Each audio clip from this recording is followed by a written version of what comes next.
Hello, and welcome to Fall 2017, The VUU. I'm Meg Riley, one of the hosts here in Minneapolis, Minnesota, where it went under 50 degrees last night for the first time. And the asters are starting to bloom, and I am very reluctantly accepting that it is September. I'm joined by my co-host, Michael Tino. Michael, how are you? I'm doing well this morning, Meg. It's a cloudy day here in Peekskill, New York.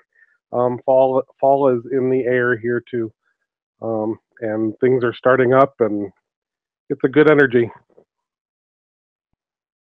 So I think both Michael and I are well aware that any complaints about a little coolness in the air where we are or anything like that is extremely insensitive. I just want to acknowledge all of you who are dealing with extreme weather of so many kinds. Fires and floods and hurricanes and winds and rain and soot and ash and not being able to breathe. It's really feels like those days that we've been told are coming are here, not to mention a leader who inspires no faith in humanity or human kindness in any way. I know that many of us have been very active, standing up where we are about the children who are being used as a political pawn, vulnerable people threatened to be sent out of the only country that they know. And so thank for all of you who are protesting and who are calling and writing and doing what you can. I know one of my angles has been that I have adopted a child internationally, so I'm really reaching out to other parents because that is a very diverse political community who has adopted children internationally. And I feel like any of us could imagine what it would be for our child to be suddenly sent to the country of their birth. And maybe empathy could move people to understanding how cruel this is. That's my hope. And I have one conversation locally that actually worked. So I'm going to be promoting that and getting into the Facebook groups and everything I can to that community, blogging about from that perspective. And I see other people blogging from other personal perspectives. I think we really have to make this a human story and not a political football, which is unfortunately how even the media is covering it a lot. So, Michael, were there big demonstrations where you are? There have been some, not since the announcement about DACA, but I'm sure that there will be, and I'll be at them. We certainly have a large immigrant community, and I'm fortunate to live in one of the states whose governor and attorney general have filed suit against the federal government over this, to block the repeal of DACA, and certainly our governor has stated that he's going to do whatever he can to make sure that dreamers in New York are protected, which I don't know what he can do, but yeah. It's nice to at least have him on the side of compassion when it comes to this. Yeah, I was wondering that too, given that Texas Attorney General and other people filing suit, I hadn't heard there were counter suits. I'm glad to hear that. Yeah, I think as of the last time I heard, it was 15 states and the District of Columbia had filed suit to block the repeal of DACA. I'm glad to hear that. I know that. And they're rightfully pointing to the racist rhetoric around it as evidence that the decision is unconstitutional because of equal protection, which is refreshing to hear political leaders admit is what's going on. I think we could say that a lot of stuff that has been in the swamp of the United States is now up in the streets and very visible to us. Anything that was buried, I feel like, has been excruciatingly brought into the light. Well, this is one of many struggles with the federal government. Another one has been healthcare. And today we have with us a couple of folks who were active in the national protests against the repeal of Obamacare and also pushing for more comprehensive healthcare coverage. So I'm delighted to welcome today Reverend Robin Tanner. She's been with us before. She was in North Carolina. Now she's the Minister of Worship and Outreach at Beacon UU Congregation in Summit, New Jersey. And she has brought with her Dr. Carol Paris, who is a member of the First UU in Nashville. And besides being a member of a church, Carol's also a doctor and the president of PNHP, Physicians for a National Health Program. We're also hoping to be joined by a disability rights activist. We know that they were also central in that national resistance and struggle. Samson Hampton may be able to join us. We're not quite sure yet. We had a little snafu on our part. So, welcome. Robin, why don't you start? Just tell us what you've been up to around healthcare and what you feel like it accomplished. Here's wait, Samson. before you do, there's Samson. Welcome, Samson. I'm so glad you could join us. That's fabulous. Thank you for having me. Sure, Samson, where are you? Where are you located?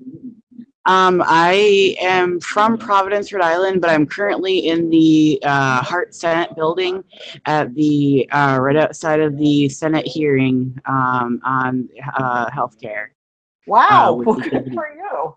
So we're going to get on-the-spot reporting from you. That's fabulous. I was just having Robin begin to give us a little context for what's been going on. We'll be excited to hear your point of view, too.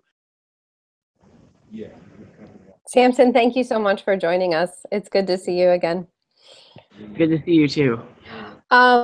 So my entry into the struggle, I mean, I've been active on healthcare, I would say occasionally before, but really digging in deep this past July, when we saw that there was this massive push to pass first a repeal and replace, and then at one point a full repeal without any replacement of the Affordable Care Act, like sometimes called Obamacare by folks. The reason that I entered into this struggle in July, but also previously, was a woman named Leslie Boyd, who I got to know in North Carolina. Leslie's son died because he didn't have access to health care. He died before the Affordable Care Act was passed. And Leslie has been a tireless advocate since Mike's death, really just going across the state of North Carolina and now nationally traveling to tell people her story. Leslie has a second son who depends upon the Affordable Care Act for medications that sustain his life. And so in July, as everything started heating up, and many of us, at least myself, were really shocked at the cruelty that was being displayed in Congress, particularly led by Mitch McConnell, I called Leslie and we had some conversation, and she stressed to me that, you know, this was, if there ever was a time to go in, as we say, in organizing circles, that this was a time that we needed to do a full court press. Well, thanks. And you and a number of other clergy people I know from many denominations were arrested and very visibly and vocally protesting, as were the disability rights activists, as were some doctors and other people. How many ministers and clergy people were there? So all told, I mean, in some level of engagement, not everyone engages in civil disobedience for a variety of reasons, right? Like some folks can't make that risk because of their job or physical self.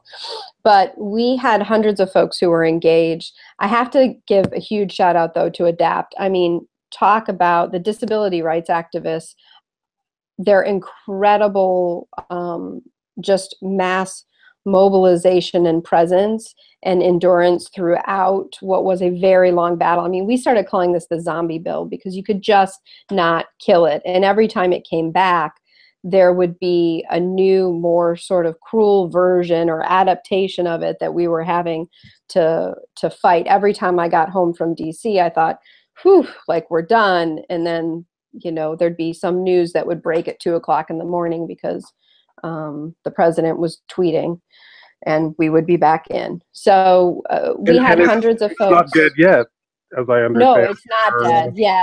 The organizers are now calling it the ghost of the zombie bill. I don't know theologically how that works with ghosts and zombies, but but it does feel like it keeps haunting us. So yeah, we had hundreds of folks. We worked closely with Faith in Public Life, which is based in DC. Jennifer Butler really provided a lot of infrastructure and support, and then repairs of the breach. Dr. Barber came in, and our own Unitarian Universalist Association provided critical on-the-ground resources. We had Nora Rassman there from the Standing on the Side of Love campaign, and she provided just incredible jail support and was there with me until 2 o'clock in the morning after the Senate gallery protest. So we did waves of actions. Some of our actions were to carry a procession of coffins up, and then have a sort of a mass prayer meeting, mass teach-in, and a rally.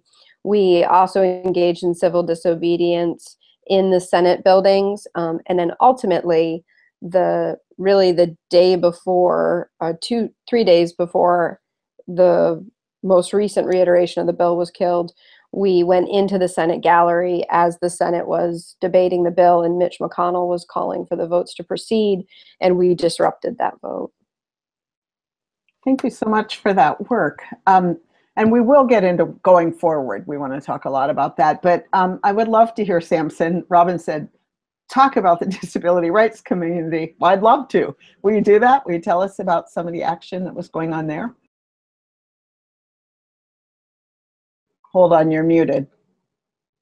Just a second, you're muted.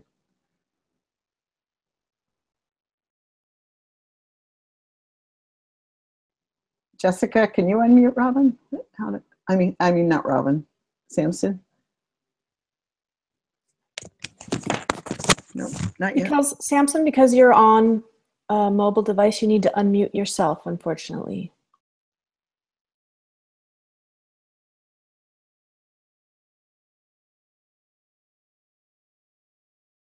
It's live TV, folks. This is what you get. Sorry. You were unmuted for a second. You're unmuted for a second. Saw your little microphone disappear. Am I unmuted now? Yay! Okay. Sorry about that. This is my first time on Google Hangouts. So the disability community is really fronted by a group called ADAPT. And they have been doing all kinds of things, from lobbying to, they did an occupation for about 3 or 4 days outside of the outside of one of the Senate buildings. I'm not sure which one it was, but they stayed outside for 3 or 4 days, just continuously occupying it and talking to everyone that walked by, and chanting and, you know, shouting with their signs and educating people that were walking by, and all of the staff and the senators that were walking by, and cars were beeping and honking in support. And they have just been doing a bunch of different marches from different places across the city at different times, and they've just been doing so much amazing work. I've been doing a lot of work with 2 groups called the Center for Public Democracy, the Center for Popular Democracy, and Housing Works. And the Center for Popular Democracy is headquartered in New York City, but they have an office in DC, and Housing Works has a office is housed in DC, and they together have been organizing several actions, and that's who I've been doing most of my civil disobedience with, mostly because they have the most resources to be able to support me, because I'm not able to financially support my own civil disobedience. And so I've been arrested twice with that group, and I've been helping to organize those actions, and we've had activists from all across the country trying to get constituents from every senator and representatives districts, and we've been protesting outside of senators' offices and having sit-ins. And the first action that I went to, there was only 40 of us that got arrested, but there was a Planned Parenthood action going on outside of the Capitol the same day, and there were 2,000 people outside, and we got more airtime with the 40 of us getting arrested, and it seemed to make more of a difference to be shaming the senators and having the media show us being dragged away from in front of their offices, literally screaming for our lives, because a lot of us that have been doing these actions are the ones that are sick and that are disabled and need this health insurance to stay alive. I'm one of those people, and that's why I've been coming out here and doing this work, is because I'm on Medicaid, and if I don't have Medicaid, I can't afford the medications that I take to literally stay alive. And so I've been coming down here as much as my funds and my health allow, and I will continue to do it as much as I possibly can until this bill is dead in the ground, and it will stay dead. And unfortunately, I don't think my work is going to be done anytime soon, because even if after September 30th they manage to kill the healthcare bill, there is still a bill that is called the Disability Inclusion Act, and what that does is that allows for people with disabilities to stay in their communities by getting more services rather than being placed in institutions, because it's cheaper to keep people in their homes and get services in their homes. So for me personally, I simply needed a few hours of some homemaker services, and for the insurance and the doctors were considering putting me in a group home because it was easier to stick me in a home to give me 6 hours of homemaker services a week to simply help with laundry and dishes and meal prep and things like that. So even if we kill the healthcare bill, there's still work to be done around disability rights and healthcare. So I have a feeling I'll be in the DC area for a while. So I hope that answered your question. Thank you. You sure did. Thank you so much. Hearing your story and reading about the disability rights community was so inspiring, because talk about physically vulnerable people being handled by the police, for someone like me who's like, I don't know, then I'm like, excuse me. So anyway, thank you very much. Carol, I was wondering, was the medical community protesting? I know that they made official statements opposing this, but were there doctors and nurses and people also there? Hi, Meg and Michael. Thank you for inviting me to join, at least by audio.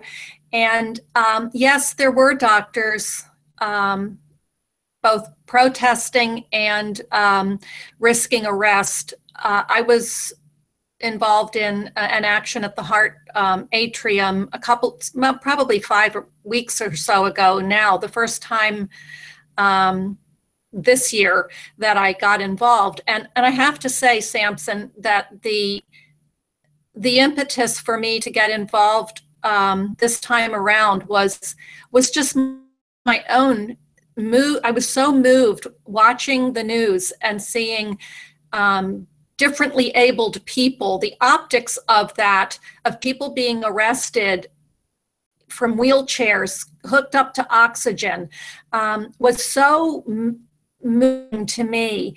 And so it also, I realized, was an opportunity for physicians to begin to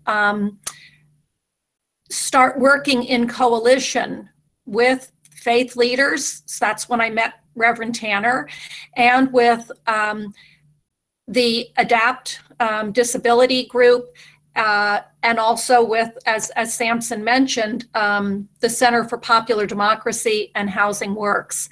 And it really brought to mind for me, one of my mentors is George Lakey, who is a Quaker activist, and he just stressed how important it is for us to have a movement of movements. When groups of people come together from all kinds of different perspectives and areas of primary focus, but all come together on one issue. That's when we have the critical mass, the movement of movements.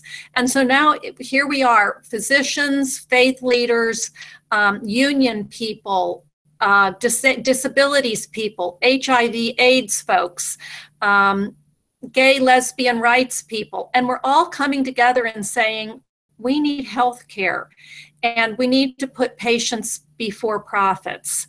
Well, that is a message that Patients for a National Health Program has been endorsing for 30 years. We're an organization of about 22,000 doctors, nurses, and medical students who advocate actually for a national health program, also called single payer, also called improved and expanded Medicare for all.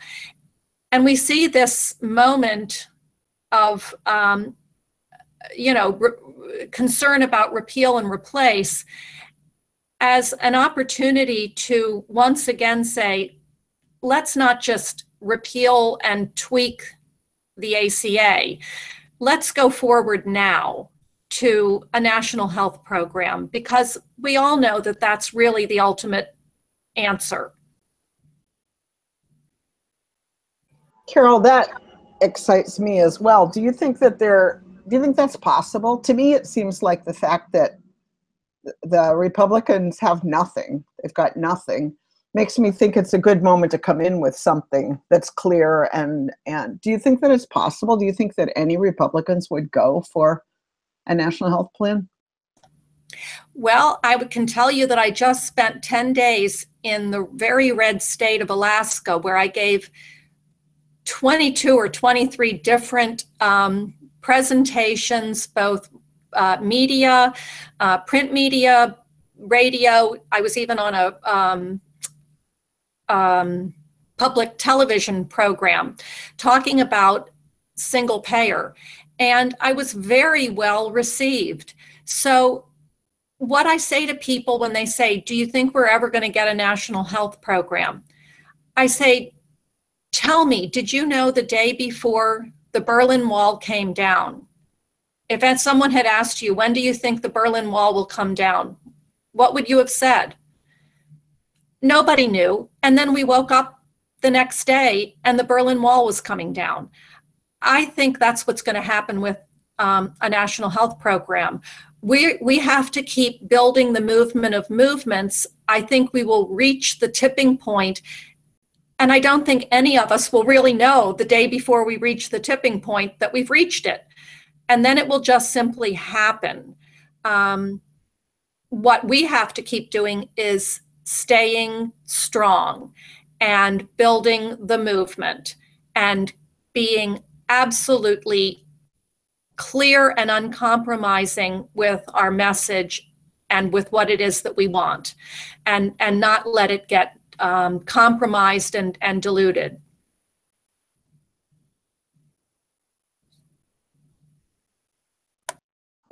Samson, I'm wondering, what is ADAPT doing to keep building that movement? Where do you see the most energy right now going forward?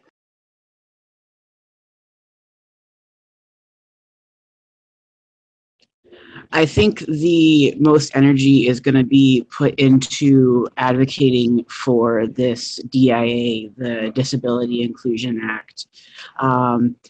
I personally am not able to be as active in ADAPT as I would like to be, because there is no ADAPT chapter in Rhode Island. There's an ADAPT chapter in Massachusetts, and I'm friends with a lot of the people that are in that chapter, but I'm not able to be as active as I would like to be locally. But I partake in the actions here in DC whenever I'm here as much as I can. But I know that this passage of the DIA is really, really important to them, and that I really think this is where they're trying to put as much of their focus on right now.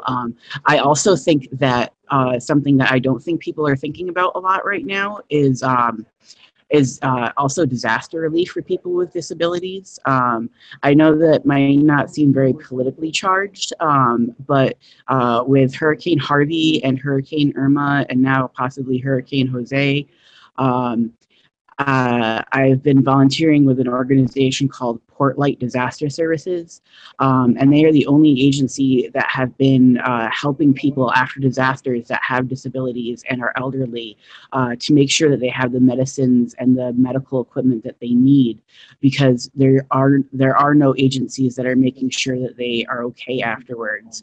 And so I think there needs to be some I think there really needs to be some community action around supporting the disability community through these disasters. So I think if people could support Portlight, whether it be volunteering whether it be volunteering on the ground to help check on people and bring the medicines, whether it be to volunteer to call them from their homes, I do case work where I call people and I'm like, do you have your medicines? Do you have food and water?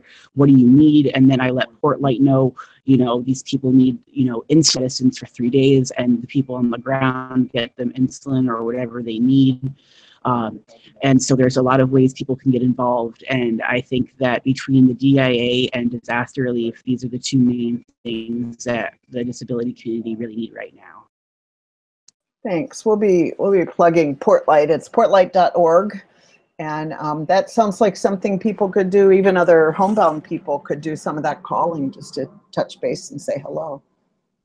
Yeah, and I have heard some really wonderful things about the work that Portlight has done. So just to back up what Samson has said, they are on every list that I've seen of how to help the most vulnerable people in disaster situations. So I've been plugging their work on Facebook too. So thank you for lifting up that need, Samson. I'm wondering,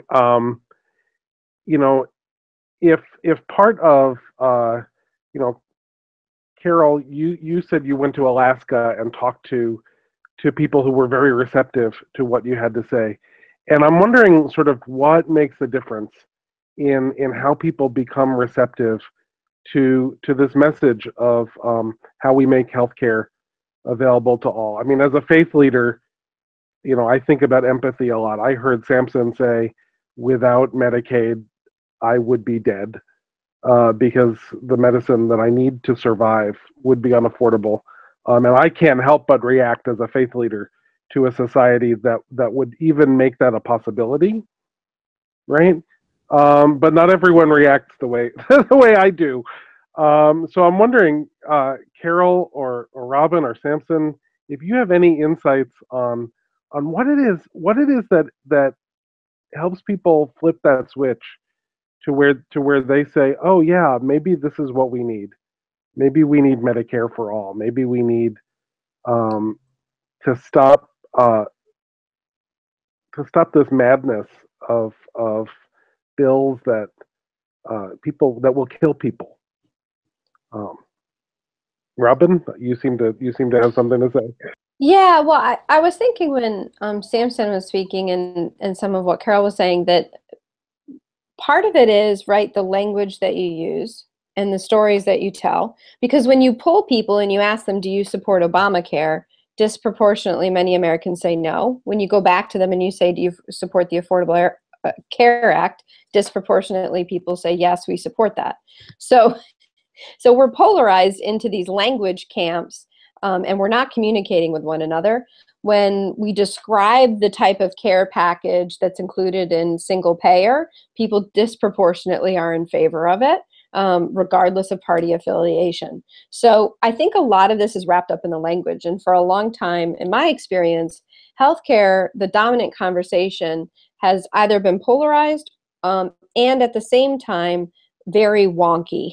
So like there's a lot of policy wonk and people lose it in trying to grasp it. So I think we need to do a better job about talking about the specifics with regard to policy when we do talk about policy, and just get straight to the point. But I also think as progressives, we need to stop playing defense. So that was part of the kind of approach that we did with the Senate gallery protests, is that we really wanted to expose the brutality of the current system of government that we have. I mean, would you walk into the Senate gallery and you see the lush, austere place in which these decisions are being made by our senators, and how removed and isolated and buffered our senators are from the voices of suffering and struggle in this country. It immediately, just exposing them to those voices, and then exposing the country to the real brutality of the system, I think has impact. But at the same time, we need to be prophetic. So I agree in playing defense, but I think putting out, like Carol is doing, going around the country and having the tough conversations, especially in places, you know, a very red state like Alaska, and getting down to the actual nuts and bolts in the stories of impact, I think people are much more amenable. The senators are buying the fact that we are going to stay polarized, but that doesn't have to be our story. One of the things that has been surprising to me, because like you, Robin, I kind of just bowed out of a lot of this because it is so wonky, but one of the things I haven't really got until recently is that it wasn't always this way, that this is a really deliberate economic structure that was created to benefit a few people, and that really it's very recent, and that actually they're trying now to do to education what they did to healthcare, which is privatize it. Carol, can you talk a little bit about the evolution of healthcare? And I mean, you said that your group, PNHP, has been working on this for 30 years. Can you just kind of describe how we got where we are without all the wonkiness, but just kind of in human language? I'm so glad that Robin referred to the wonkiness, because PNHP, as a group of pretty wonky physicians, we take pride in the fact that we produce a lot of the evidence-based research that supports the position that we take, which is that we need a national health program. But as I have said to my colleagues many times, if the evidence base was going to win the day, we would have single payer by now. So just making the wonky evidence base case is not having the impact that Michael was talking about. How do you talk to the average person, whether it's a person of faith or not? I actually talked to people on the airplane. I chatted with somebody on the plane on the way to Alaska. And by the time we were done, we were exchanging cards, and he was talking about possibly joining Business Leaders Transforming Healthcare, which is a group of business leaders who are supporting a national health program because they understand the business case for divesting themselves of the responsibility for providing health insurance for their employees, and that would actually help grow jobs. So while we started off with a wonky conversation, it also included some very personal, him talking about his own experience as an employer trying to provide good care for his employees, and what a struggle that is. I think the personal stories are absolutely where it's at. I think that's a great way to get a conversation going. But I also think that we, as Robin talked about, we've got to be able to message. We have to find out what it is that where our audience is coming from, and then speak in a language that they can understand. And I give a lot of credit to my church, First VUU of Nashville, hosts a practice group for nonviolent communication every week. And I've been attending those practice groups and studying nonviolent communication, and it has so greatly informed my ability to just be clear, whether I'm talking to one person or to a whole group, that my intention is to connect with them. And if I start from that intention, then it's easier to fashion my message in a language that resonates with my audience out of respect for them. And And so in Alaska, I rarely said healthcare is a human right, because that's not a language that resonates with a more conservative audience. But I could say, you know, I really think healthcare is a common good. I think it's in my own best interests for everyone to have good healthcare. And here's why I think that. Well, I've now connected with sort of a value of personal responsibility and the sanctity of the individual, which is a value that is a little more resonant than necessarily going directly to you know, the more liberal values, caring and fairness and things like that. So I think I will answer that question first, and now I've forgotten what the question is that you really asked me, Meg. I was asking how we got where we are, and thank you. That was all really helpful. How we got where we are in healthcare. We weren't always here. I mean, even when I was a very young adult paying for my own healthcare, it wasn't like it is now. So what has happened economically? What has been the model that got us to where we are? Well, my understanding is that around the late 60s and 1970 is when many of our insurance companies that had been truly nonprofit with a mission of providing health care became for-profit, and especially became investor-owned for-profit entities. And what we have now in 2017 are insurance companies that have a fiduciary responsibility to turn a profit for their investors. And they refer to any money that they spend on actual paying for healthcare as their medical loss ratio. So we're all a medical loss to the insurance industry anytime we get sick and they can't figure out a way to avoid actually paying our claim. And what we have realized now is that we're not going to be able to legislate that away. We're not going to be able to legislate the insurance industry to go back to being entities that actually have a responsibility to care about our health.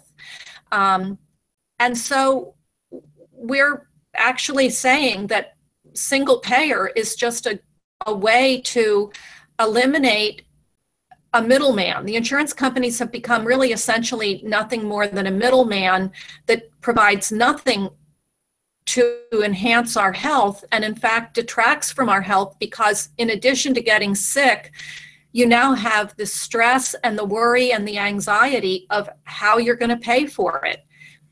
There's actually an oncologist, a young woman who her whole field of research in oncology is looking at the stress and anxiety that patients and families experience when they get a diagnosis of cancer, because that diagnosis comes immediately with massive financial concerns and worries. And that's her field of research. I think that's a tragedy. And that's why we're promoting just simply saying, let's make a business decision and eliminate this middleman. The insurance companies will not suffer. I have learned that they are so heavily divested that if they jettisoned health insurance, they would still be making enormous profits. So it isn't like we're talking about taking these poor insurance companies and putting them out of business as though they're going to cease to exist. That's not the case. It wouldn't have occurred to me to worry about the insurance companies, but I guess I'm glad to learn that.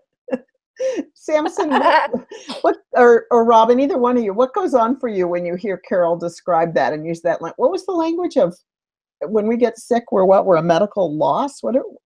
I'd never even heard that phrase. It's just such a medical loss ratio.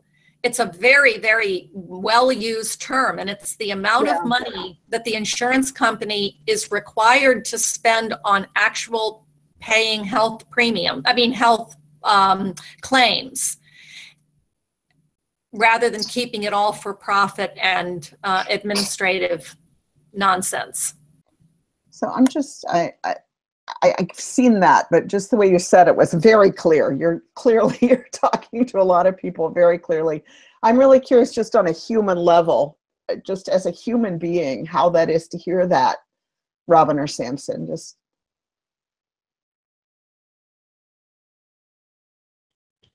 I haven't heard of it put that way before.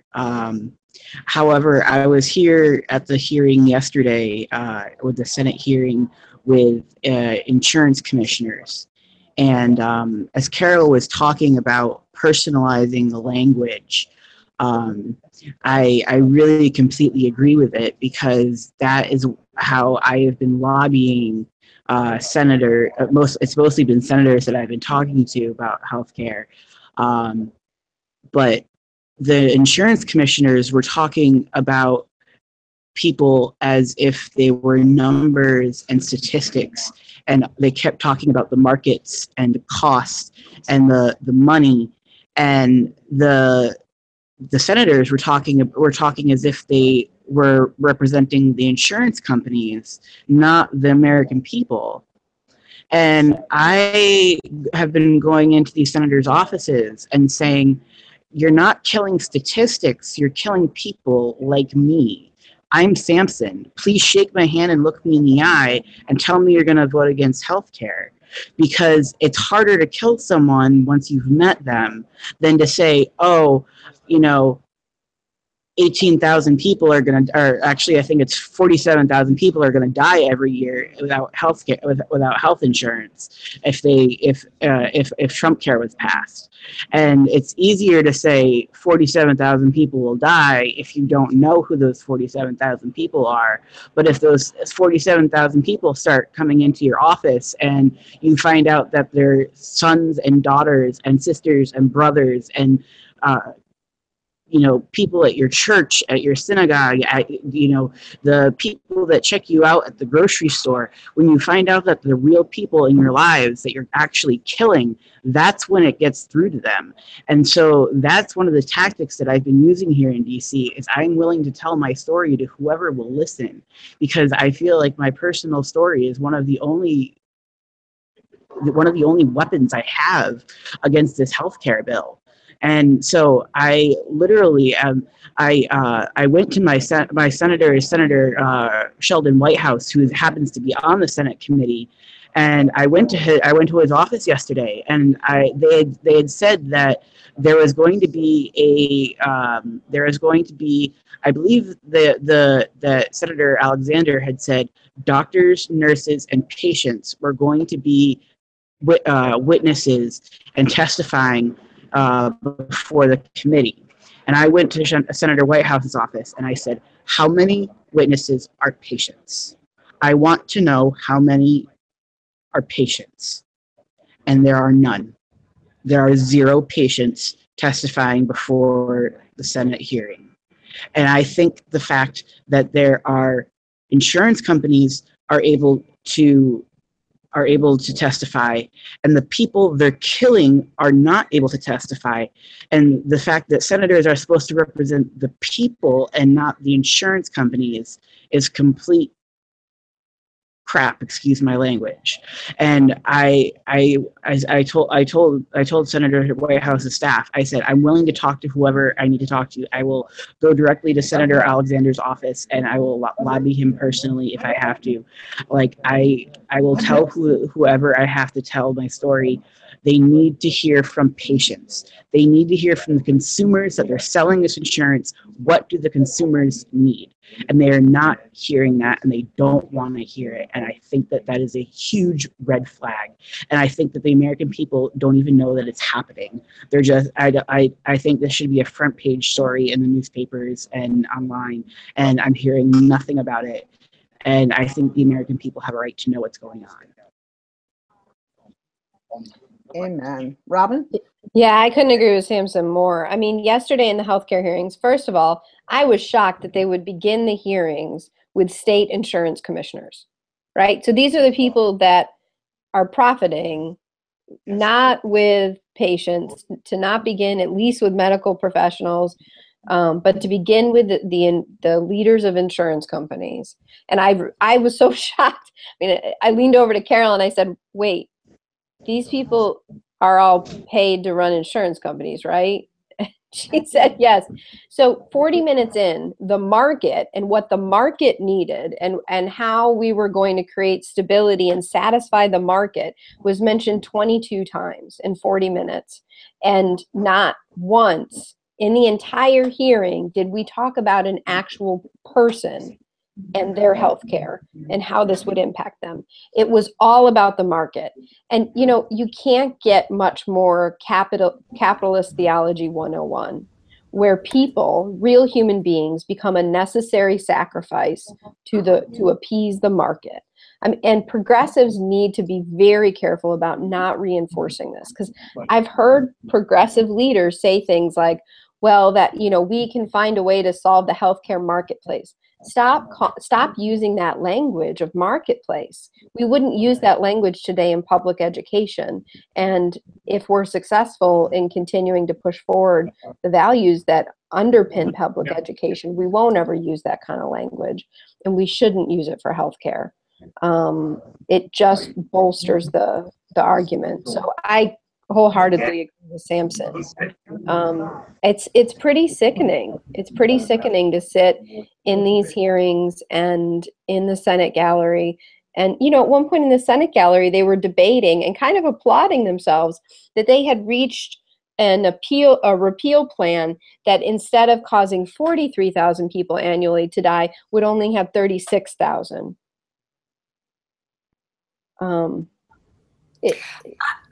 I'd love to jump in here and just say we were all sitting pretty close together yesterday, and I was struck also by the fact that many of these insurance commissioners described the problem fairly accurately, but their solution, their strategy for solving the problem was like, you've got to be kidding me.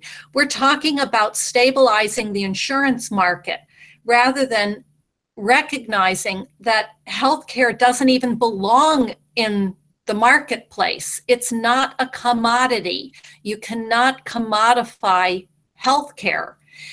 And so we just keep throwing more and more money at the insurance industry to stabilize the insurance industry that has a fiduciary responsibility to rape and pillage the American people. Excuse me, but that's not how I want my tax dollars to be spent. That's insulting to me. It's insulting to my patients. And aren't we all ultimately going to be patients if we aren't already? So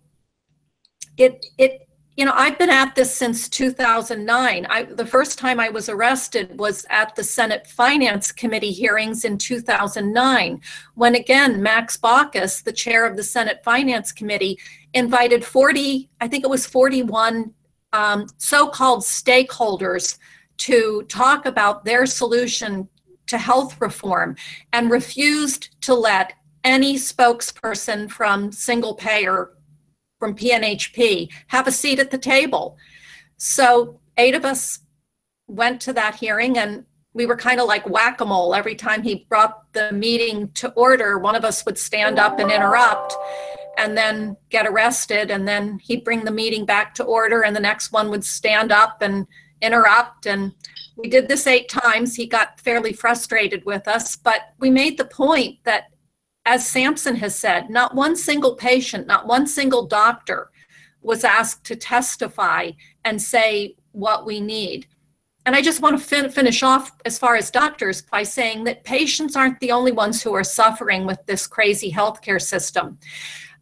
The Surgeon General last year identified his 2 biggest public health concerns as the AIDS epidemic and physician burnout. We're losing doctors like flies because They want to actually practice medicine. They don't want to be doing insurance paperwork, and we're exhausting them with that. Yeah, it seems like now for every doctor, there are about 4 people processing paper in an office. It's really, again, I wasn't around in the 60s. I feel like well into the 70s, this was different, you know, I mean, and even in, I don't know. I mean, it's interesting how it takes a while maybe, but, you know, I wasn't on my own until the 80s. It does take a while, Megan. I think what Carol described was that many health insurance companies were nonprofit companies that sort of had monopolies in their state. Most Blue Cross Blue Shield companies were started as nonprofit companies in their state, and it was when I was living in North Carolina in the 90s that North Carolina allowed Blue Cross Blue Shield of North Carolina to convert from nonprofit to for-profit status. So that was the 90s. So while these things might have started in the early 70s, they really they kind of snowballed in the 80s and 90s as more and more nonprofit insurers became for-profit insurers and started looking at medical care as losses. And that language is insidious, and we are, as a society, encouraged to think about Medicare and Medicaid as if we were an insurance company. And it's just kind of disgusting to think, oh, well, you know, the amount of my money, my tax money that pays for someone else's health care is wasteful or loss, rather than like my part of the social contract that I'm helping someone else live. Go ahead, Robin. Oh, well, no, I was just agreeing with you. The other thing that I was struck with yesterday in the hearings, right, is that they're talking about these cost sharing reduction agreements, which is essentially the government entering into bargaining with insurance companies with people who otherwise would not have any way of getting health care because the cost is too high from the insurance companies, right? So they're talking about this, and they're asking the insurance companies for the solutions. I mean, that's how, like, pardon my French, but like ass backwards this is that they're asking the people that ultimately they're going to pay to get some bargaining in in an unjust system, how they want to be paid, basically. It's just absurd. And Senator Lamar Alexander kept making the point that, well, we have so much debt and we can't possibly, how are we going to pay for this? That is insulting to the American people when you're putting forth a congressional budget that has $4.6 billion increasing ICE enforcement and deportation measures. It is insulting to tell the American people that you don't have enough money in the federal budget to ensure that Americans aren't dying on your watch. Thank you for that. So we only have a few more minutes, and I'd really like to hear from each of you what you wish the listeners to this program would do. Samson, let's start with you. What if you could wave a magic wand, not over senators, but over our listeners who are committed, energetic, smart people? What could they do?